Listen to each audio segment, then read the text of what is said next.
KKMD 325와 미국 내셔널 인터레스트 분석, 치명적인 아시아 군대 탑5, 한때 동네 북이었던 대한민국 군대, 이제는 다르다?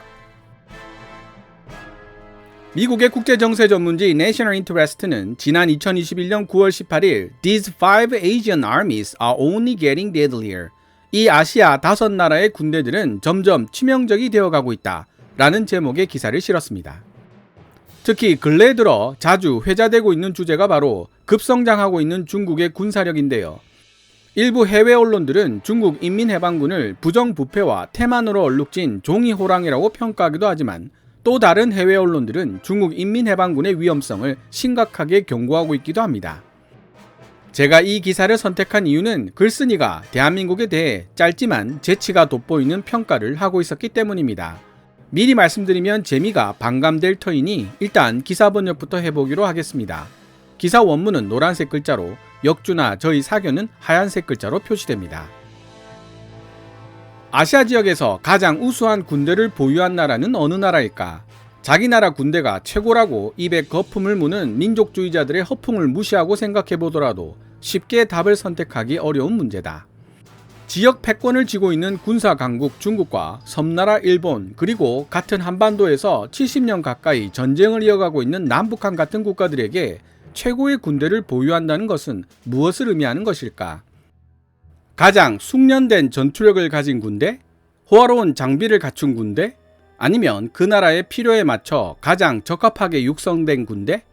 그 답을 알 수는 없지만 아시아의 강군들이 갖추고 있는 독특한 특징들은 이들에 대한 호기심을 불러일으킨다. 아시아는 유능한 군대를 다수 보유하고 있지만 그 유능함의 방향은 서로 다르다. 동아시아와 남서아시아에서 강군으로 맹위를 떨치고 있는 군사력 상위 5개 국가를 여기 소개해본다. 1위 중국 인민해방군. 어떤 사람들은 중국군이 태만과 부정부패로 날카로운 이빨이 사라진 종이호랑이라고 말한다. 하지만 종이로 만들어진 호랑이조차도 무게가 360kg 정도 나간다면 충분히 당신을 압사시킬 수 있다. 9,000대의 탱크와 160만 명의 현역 지상군을 보유하고 있는 것으로 추정되고 있는 인민해방군 지상군은 세계에서 가장 큰 규모의 상비군이다. 중국과 접경하고 있는 이웃 국가들과 잠재적 적성국들에게는 불행한 일이 되겠지만 중국 인민해방군의 수적인 우위는 양질의 장비들에 의해 뒷받침되고 있다. 중국은 주력전차, 보병 전투장갑차, 그리고 포병 등을 포함한 많은 무기들을 자체 생산하고 있다. 물론 중국군 장비들의 품질이 항상 최고 수준이라고 말할 수는 없다. 하지만 중국의 99식 전차의 성능이 미국 M1 에이브람스를 따라오지 못한다고 문제가 될 수 있을까? 아니면 중국 병사가 미국 해병대만큼 양질의 훈련을 받지 못했거나 우수한 지휘관의 제대로 된 지휘를 받지 못한다고 해도 그것이 문제가 될 수 있을까? 생각해보라. 만약 중국이 적군 1명에 4-5명의 중국군을 투입할 수 있는 수적 여유가 있다면, 그리고 중국군이 비록 최첨단 기술은 아니더라도 적절한 기술로 만들어진 장비들의 지원을 받는다면 자신들보다 훨씬 더 뛰어난 적들도 충분히 상대할 수 있게 된다. 중국의 거대한 군대는 베트남이나 러시아와 같은 이웃 국가들과 재래식 지상전을 벌일 때 중국이 우위를 점할 수 있도록 도울 것이다. 반면에 대만이나 일본과 맞설 때에는 해군력과 공군력에 더 많이 의존하게 될 것이다. 그러나 어느 쪽이 되었든 순수하게 양적으로 압도적인 중국군의 규모는 스스로를 최고의 군대로 만든다. 2위 러시아군. 다음과 같은 사실들을 알기 전까지는 러시아를 아시아의 군사강국으로 간주하는 것이 얼핏 이상하게 들릴지도 모른다. 지도를 한번 살펴보자. 우랄 산맥을 기점으로 그 동쪽에 광대한 러시아의 영토가 펼쳐져 있다는 사실을 알 수 있고, 또 어떤 이는 러시아가 아시아에서 많은 전쟁의 역사를 경험했다는 사실도 기억하고 있을 것이다. 1905년 러일 전쟁에서는 패배했지만 1945년 2차 세계대전의 종전과 함께 일본을 상대로 승전보를 날린 적도 있었고, 1960년대 후반에는 중국과 1년의 국경 분쟁을 겪기도 했다. 3,000대 이상의 전차로 뒷받침되는 러시아 지상군은 현역 병사들의 숫자가 약 80만 명 정도로 규모 면에서 중국과 현격한 차이를 보이고 있다. 그러나 러시아는 소비에트 연방 시절에 쌓아올린 진보적이고 강력한 무기 설계에 대한 전문 지식을 상당 부분 보유하고 있다. 아레나 능동 방어 시스템을 탑재한 T-80 주력 전차, 토네이도 다연장 로켓 발사대 및 코넷 대전차 미사일, 그리고 블랙샤크 공격 헬기 등이 바로 그 예이다. 중국은 러시아 무기를 돈 주고 사가지만 러시아는 중국 무기를 구매한 적이 단 한 번도 없다. 러시아 정부는 그 외에 또 다른 강력한 지상전 능력을 가지고 있다. 러시아는 스페츠나즈와 같은 세계적으로 이름난 특수부대뿐만 아니라 다수의 공수사단 또한 보유하고 있다. 일부 중국인들이 중국의 국력이 약했을 때 러시아가 부당하게 중국 영토를 강제 점령했다고 믿고 있음에도 불구하고 현재로서는 러시아와 중국의 외교 관계는 그 어느 때보다 우호적인 것으로 보이며 2001년 맺어진 우호 조약에 따라 서로에 대한 영토 주장을 포기한 상태이다. 하지만 국경 분쟁이라는 측면에서 보자면 러시아와 중국의 군사적 충돌은 언제 일어나도 이상하지 않은 일이다. 중국의 자기 주장이 나날이 강해지고 러시아 국내 국수주의 또한 급속하게 성장하고 있어 미래 어느 날 이 두 강력한 군사대국들이 무력 대치 상태에 있는 장면을 상상하기란 그리 어렵지 않다는 뜻이다. 러시아가 아시아에서 실질적인 군사적 영향력을 발휘하는 데 있어 가장 큰 문제는 바로 거리이다. 아시아 지역에 병력과 장비를 운송하기 위해서 러시아 정부는 시베리아 횡단 철도에 의존하는 수밖에 없는데 시베리아는 러시아의 군사적 산업적 요충지에서 멀리 떨어져 있고 1905년 러일 전쟁에서도 드러났듯이 시베리아 횡단 철도는 거의 세계 반대편에 떨어져 있는 지역에 병력과 물자를 공급하기에는 너무나도 길고 빈약한 생명줄이다. 그리고 만약 러시아가 동유럽에서 준전시 상태에 돌입한다면 극동 지역에 과연 얼마나 많은 수의 병력을 보낼 수 있겠는가? 러시아가 만약 중국과 전쟁을 하게 된다면 첫날에 중국군 100만 명을 물리치고 둘째 날에 중국군 200만 명을, 셋째 날에는 500만 명의 중국군을 박살낸 다음 중국군에게 항복해야 할 것이라는 러시아의 오래된 농담을 새삼 다시 강조할 필요는 없을 것이다. 3위 인도군. 중국과 함께 인도 역시 새롭게 떠오르고 있는 아시아의 군사대국으로 보인다. 110만 명의 현역 군인과 3,500대 이상의 전차를 보유한 거대한 지상군을 가진 인도는 최대의 라이벌 파키스탄과 1965년, 1971년 두 번의 재래식 기계화 전쟁을 치렀을 뿐만 아니라 1962년에는 중국과 1999년 다시 파키스탄과의 소규모 전쟁을 치른 경험을 가지고 있다. 인도는 프랑스의 라팔 전투기와 러시아 수호이-30 그리고 러시아에서 항공모함을 구매하는 등 무기 쇼핑에 열을 올리고 있다. 또한 인도는 온갖 문제를 일으킨 골칫덩어리 국산 전차 아준을 개발하기도 했다. 4위 대한민국군. 56만 명의 현역 병력과 2,300여 대의 주력 전차를 보유한 대한민국군 역시 방대한 규모를 자랑하는 군대이며 뛰어난 기술력을 지닌 한국 방산기업들의 지원을 받고 있다. 대한민국의 방산기업 현대로템은 K1 주력 전차를 생산해왔고 하나디펜스가 개발한 K9 자주포도 있다. 그 외에도 155mm 곡사포와 천무 다연장 로켓포 그리고 현무 시리즈 탄도미사일 등이 여기에 포함된다.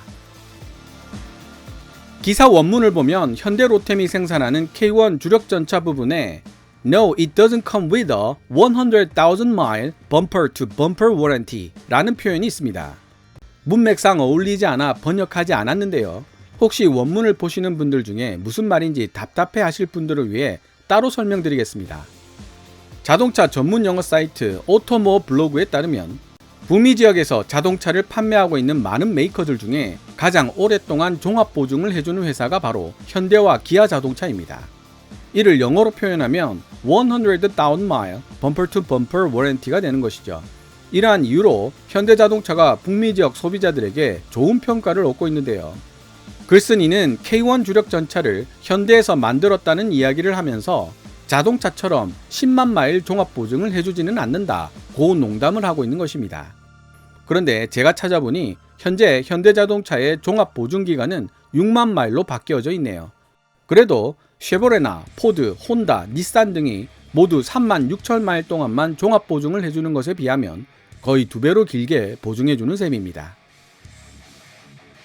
최고의 군대가 되기 위한 필수적 전제 조건은 아니지만 징집된 신병이 신고식을 치르며 구타를 당하다가 죽는 일이 있었을 정도로 대한민국 군대는 엄격한 훈련과 규율로 널리 알려져 있다. 1950년을 전후한 대한민국 군대의 역사는 이리 가서 치이고 저리 가서 치이는 그야말로 동네북의 역사 그 자체였다. 하지만 오늘날 강력한 군사력을 보유한 대한민국의 심기를 건드리며 싸움을 걸 정도로 제정신이 아닌 나라는 아마도 똘끼 넘치는 북한 외에는 찾아볼 수 없을 것이다. 5위 북한군. 병사들이 굶어 죽어가는 나라의 군대를 아시아에서 가장 강력한 군대들 중 하나로 이름을 올려놓는 것은 확실히 꺼림칙한 일이다. 그럼에도 불구하고 북한군은 4,000대 이상의 전차와 1만 3천문 이상의 장사정포 그리고 거의 100만 명에 달하는 병력을 보유하고 있다. 식량과 휘발유 부족에 시달리고 있지만 무기와 탄약은 부족하지 않은 것으로 보인다. 북한의 무기는 구식이고 노후화가 심각하지만 여전히 대한민국에 죽음과 파괴의 비를 퍼부을 수 있을 만큼 치명적이다. 더욱 중요한 것은 북한 김씨 세습 정권의 군대가 정권 교체를 시도하려는 침략자들에게 막대한 인명 피해를 입힐 수 있을 정도로 충분히 강하고 요새화되어 있다는 점이다. 북한군이 결코 품격 있는 강군은 아니지만 약이 바짝 오른 고슴도치 같아서 함부로 북한군과 얽히고 싶은 날은 아마 없을 것이다. 반드시 필요한 경우가 아니라면 말이다. 지금까지 미국의 국제정세 전문지 National Interest가 지난 2021년 9월 18일에 게재한 기사를 번역해 보았습니다. 글쓴이 마이클 팩은 미국의 주요 정책 전문지 Foreign Policy나 경제 전문지 포브즈에 기사를 게재하고 있는데요. 재치 넘치는 글솜씨가 군데군데 드러납니다. 그는 1950년대의 대한민국 군에 대해서 도어 매트라는 표현을 쓰고 있습니다. 제가 동네 북이라고 번역을 했는데요. 문이 열리는 곳에 사람들이 신발을 닦을 수 있도록 펼쳐놓은 깔개를 의미하는 단어이며 사람에게 사용하면 다른 사람에게 당하고도 아무 말 못하고 가만히 있는 사람이라는 의미가 됩니다. 1950년의 대한민국은 어디 가서 쥐어 터져도 말 한마디 못하는 나라였다고 말하고 있는 것이죠. 별로 유쾌하지는 않은, 아니 솔직히 매우 기분 나쁜 표현이지만 마이클 팩은 그 뒤를 이은 문장에서 Today, the only nation crazy enough to be willing to tangle with it would be lunatic North Korea. 오늘날 대한민국에게 시비를 걸 정도로 제대로 미친 나라는 북한밖에 없을 것이다 라고 말하고 있어 1950년 이후 대한민국의 자주 국방력이 얼마나 괄목상대했는지를 강조하기 위해 쓴 표현이 아니었나 라는 생각이 들었습니다. 여기서 그래봤자 북한은 핵이 있다고 라고 가시돋친 말을 하는 분들 분명히 있을 텐데요. 핵은 실전용 무기가 아닙니다. 그야말로 너 죽고 나 죽을 때 쓰는 무기입니다. 히로시마와 나가사키 이후 핵이 실전에 사용된 사례는 없습니다. 미국과 중국이 대만을 사이에 두고 서로 으르렁거리고 있지만 만에 하나 대만 해협에서 전화가 피어오르더라도 그것이 핵무기에 의한 불꽃일 리는 없다는 뜻입니다. 만약 그렇다면 그날은 이 세상이 최후를 맞이하는 날이 될 테니까요. 번역을 마무리하면서 아시아 랭킹에 나란히 오른 대한민국과 북한의 군사력이 하나로 합쳐진다면 어떤 상황이 전개될까? 중국과 직접 접경하게 되면 병력 배치는 어떻게 해야 할 것이며 방어 전략은 어떻게 세울 것인가? 라는 주제가 궁금해졌습니다. 마침 최근에 읽은 책 중에 순수한 가상의 이야기이긴 하지만 이런 주제를 다룬 내용이 있었는데요. 시간 되면 소개해 보도록 하겠습니다. 오늘 KKMD에서 준비한 내용은 여기까지입니다. 좋아요와 구독 신청은 제작자에게 큰 힘이 됩니다. 방송된 내용들은 KKMD 블로그에서도 읽어보실 수 있으며 후원 멤버로 가입해 주시면 영상 제작 지원과 더불어 업로드된 영상을 더 일찍 만나보실 수 있습니다. 지금까지 시청해 주셔서 감사합니다. Kevin's Military Channel KKMD